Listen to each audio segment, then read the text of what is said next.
सो hey guys, आज था मेरा जेईई मेंस 21 जैन शिफ्ट 1 और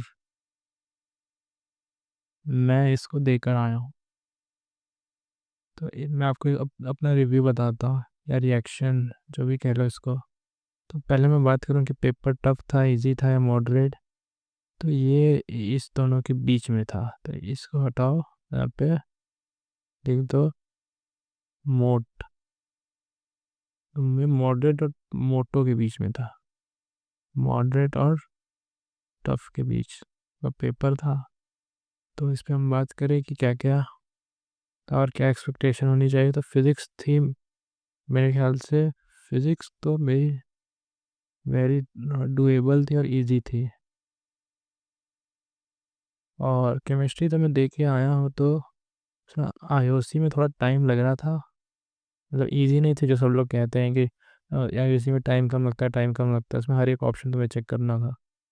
और मैथ्स भी इजी थी, बहुत बेसिक बेसिक क्वेश्चन थे उसमें। मतलब बेसिक क्वेश्चन है, जैसे मतलब कुछ क्वेश्चन जैसे कोई मैथ छोड़ के जा रहा था उसके लिए तो बेसिक कर लो, जैसे वेक्टर थ्री और वो सब। तो क्वेश्चन तुम्हारे वहाँ से फंस जाएंगे। बाकी आईओसी बहुत टाइम कंज्यूमिंग था। पीसी भी अच्छी थी, मतलब पीसी भी अच्छी थी। और ओसी भी मतलब ठीक ठाक, ठीक ठाक क्या मतलब, अब जैसे होना रिएक्शन उतनी कुछ थे नहीं। एक ही रिएक्शन थी शायद, दो, एक से दो रिएक्शन था। बाकी एक रेजोनेंस की स्टेबिलिटी थी। और वही अगर बात करें तो हमारे पास जैसे कि मैं एंट्री ले लिया था उसमें 8 बजे, 8 AM सेंटर में एंट्री ले लिया था। तो पेपर चालू हुआ था 9 बजे, 9 से 12। तो मेरा 12 बजने में जब कुछ मिनट बचा था तो मेरा वो कंप्यूटर बंद हो गया। तो फिर मैंने उनको बुलाया, तो वो आके कुछ ठीक है, तो मुझे 2 मिनट एक्स्ट्रा मिल गए थे। तो चलो, ये तो कम से कम 2 मिनट उन्होंने एक्स्ट्रा तो दिया। रही बात बाकी लोगों का रिएक्शन, मैंने अगल बढ़ा तो वो लोग भी कह रहे थे पेपर मॉडरेट था। मतलब अगर किसी ने पढ़ा हो और उसकी अंडरस्टैंडिंग एक तो डीप होनी चाहिए, अंडरस्टैंडिंग पॉइंट डीप हो, या फिर तुम्हें मतलब लॉजिकल अप्रोच आनी चाहिए।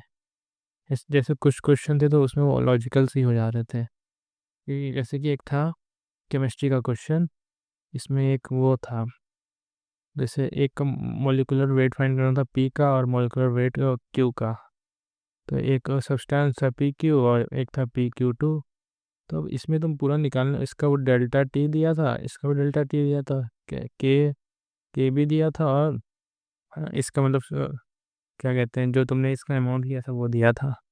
तब इसका अगर तुम्हें वो आता हो तो इसको हम ऑप्शन से डायरेक्ट आंसर निकाल सकते थे। तो मतलब ऐसे तुम क्वेश्चन भी बना सकते हो अगर तुम्हें लॉजिकल अप्रोच हो, या फिर तुम्हें अच्छे से अंडरस्टैंडिंग हो कि कौन कैसे होता है। तो इस सब में टाइम बच रहा था। और बाकी फिजिक्स में भी कुछ ऐसे क्वेश्चन, ऐसे यूनिट एंड डायमेंशन, एरर, ये तो करके ही जाना, एरर तो कर ही लेना। और वो क्या कहते हैं, इसमें केमिस्ट्री में था मेरे में कैरियस मेथड आया था, कैरियस मेथड। तो देख लो तुम्हें जो करना है। बाकी सब्सक्राइब कर लो। ये मेरा रिव्यू था।